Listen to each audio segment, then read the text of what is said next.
అరే, మనం రేపు దామోదరపేట వెళ్ళాలిరా. నీకు తెలుసు కదా అక్కడ మనకు ఇంపార్టెంట్ పని ఉందని. కానీ ఆ ఊరికి ఉన్న హిస్టరీ చాలా ఘోరమైనదిరా. అడవుల్లో నుంచి మనం రేపు నైట్ నడుచుకుంటూ వెళ్ళాలి. కానీ నైటే ఎందుకురా? మనం నైట్లోనే వెళ్ళడం ఎందుకు? డేలోనే వెళ్తే సరిపోతుంది కదా. మా తమ్ముడి దయ్యం పట్టిందిరా. అక్కడ తీసేయడానికి ఇక్కడ మంత్రగాడు ఉన్నాడంట. నిమ్మకాయలు ఇంకా కొన్ని సామాన్లు నైట్ తీసుకొని ఆ ఊరికి రమ్మన్నారా. కానీ ఆ ఊరి హిస్టరీ చాలా ఘోరమైందిరా. మనం అక్కడ ఆగకూడదు. అడవుల్లో అస్సలకే ఆగకూడదు. మనం వెళ్తూనే ఉండాలి. మనకి ఏదైనా కనిపించినా ఈ మాటలను వినిపించినా సరే మనం అస్సలు ఆగకుండా మనం వెళ్తూనే ఉండాలి. నువ్వు వస్తున్నావు కదా ఖచ్చితంగా. ఇంత చెప్పాక వస్తున్నావురా, ఖచ్చితంగా రాను. నువ్వు రాకుంటే నేను నీ లవర్కి మాయ మాటలు చెప్పి నీ లవ్ బ్రేకప్ చేయిస్తా. చూసుకో మరి. అంత పని చేయకురా. వస్తాను ఖచ్చితంగా. రాక చేస్తానా? సరే, ఏదైనా నీతోనే వస్తానులే. గుర్తుపెట్టుకో, నైట్ 11 గంటలకు రెడీగా ఉండు.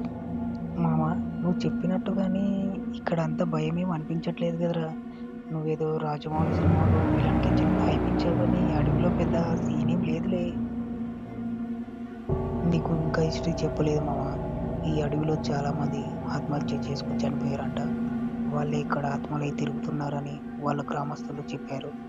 నీకు ఇది చెప్తే నువ్వు ఎక్కడ భయపడతావని నేను చెప్పలేదు. అయినా నేను ఈ సుట్టి అన్నీ నమ్మనులే. పద వెళ్దాం. ఇంత మంచి చల్ల గాలి, మంచి చంద్రుడు, ఇవన్నీ ఉండగా ఏం జరుగుతుంది? ఏం జరగదు.